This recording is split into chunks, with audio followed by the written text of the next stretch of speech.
स्वागत है आपका कफन कहानी जो मुंशी प्रेमचंद की है। झोपड़ी के द्वार पर बाप और बेटा दोनों एक बुझे हुए अलाव के सामने चुपचाप बैठे हुए हैं और अंदर बेटे की जवान बीवी बुधिया प्रसव वेदना में पछाड़ खा रही थी। रह रह के उसके मुंह से ऐसी दिल हिला देने वाली आवाज़ निकलती थी कि दोनों कलेजा थाम लेते थे। जाड़ों की रात थी, प्रकृति सन्नाटे में डूबी हुई, सारा गांव अंधकार में लय हो गया था। घीसू ने कहा, मालूम होता है बच्चे की नहीं, सारा दिन दौड़ते हो गया। जा देख तो माधव चिढ़कर बोला, मरना ही है तो जल्दी मर क्यों नहीं जाती, देख कर क्या करूं। तो बड़ा बेदर्द है बे, साल भर जिसके साथ सुख चैन से रहा उसी के साथ इतनी बेवफाई तो मुझसे तो उसका तड़पना और हाथ पांव पटकना नहीं देखा जाता। दोनों का कुटुंबा था और सारे गांव में बदनाम।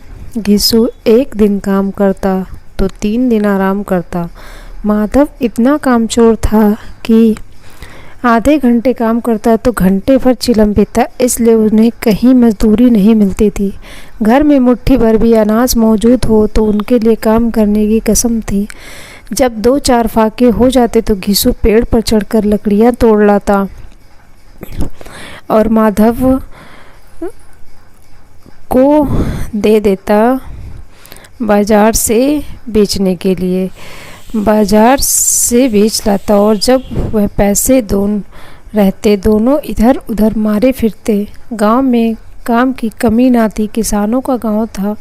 मेहनती आदमी के लिए 50 काम थे, मगर इन दोनों को उसी वक्त बुलाते जब 2 आदमियों से एक का काम पाकर भी संतोष कर लेने के सिवा और कोई चारा न होता। अगर दोनों साधु होते तो उन्हें संतोष और धैर्य के लिए संयम और नियम की बिल्कुल ज़रूरत न होती। यह तो इनकी प्रकृति थी। विचित्र जीवन था इनका। घर में मिट्टी के 2-4 बर्तन के सिवा कोई संपत्ति नहीं। फटे चीथड़ों ने अपनी नग्नता को ढाके हुए जिए जाते थे। संसार की चिंताओं से मुक्त, कर्ज से लदे हुए, गालियां भी खाते, मार भी खाते, मगर कोई गम नहीं। दिन इतने की वसूली की बिल्कुल आशा न रहने पर भी इन्हें लोग कुछ न कुछ कर्ज दे देते। मटर आलू की फसल में दूसरों के खेतों से मटर या आलू उखाड़ लाते और भून भान कर खा लेते, या 10-5 ऊख उखाड़ लाते और रात को चूसते। घीसू ने इसी आकाश वृत्ति से 60 साल की उम्र काट दी और माधव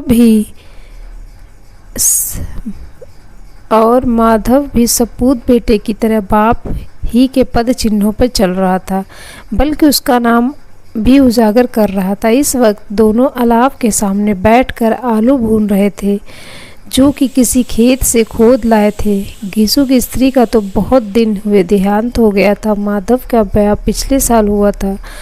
जब ये औरत आई थी उसने इस खानदान में व्यवस्था की नींव डाली थी और दोनों बेगैरतों का दोखस भरती थी। जब से वह आई वह दोनों और भी आराम मतलब हो गए थे, बल्कि कुछ अकड़ने भी लगे थे। कोई कार्य करने को बुलाता तो निब्याज भाव से दुगनी मजदूरी मांगते।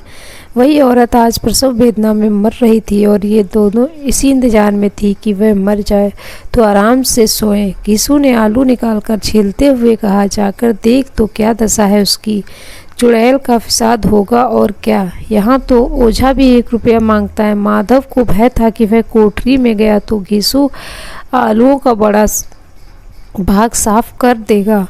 बोला, मुझे वहाँ जाते डर लगता है। डर किस बात का, मैं तो यहाँ हूँ ही, तो तुम ही जाकर देखो ना। ये कहते हुए वो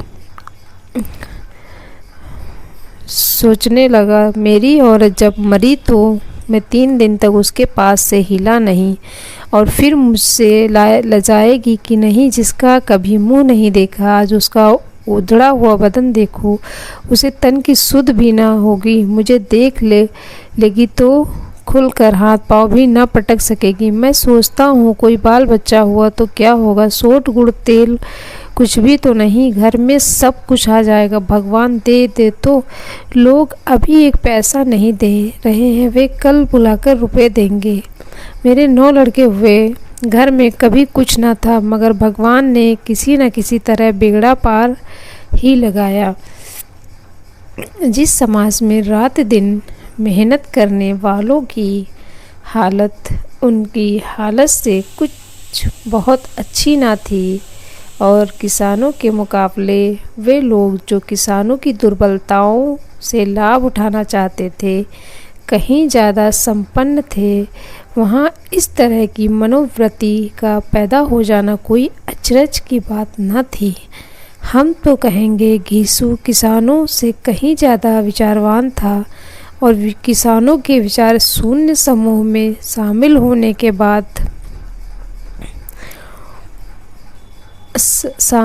के बाद उसके विचार हमेशा से बैठक बाजों की कुत्सिंग मंडली में जो मिला था, हाँ उसमें यह शक्ति ना थी कि बैठक बाजों के नियम और नीति का पालन करता। इसीलिए जहाँ उसकी मंडली के लोग गांव के सरगना और मुखिया बने हुए थे, उस पर सारा गांव उंगली उठाता था।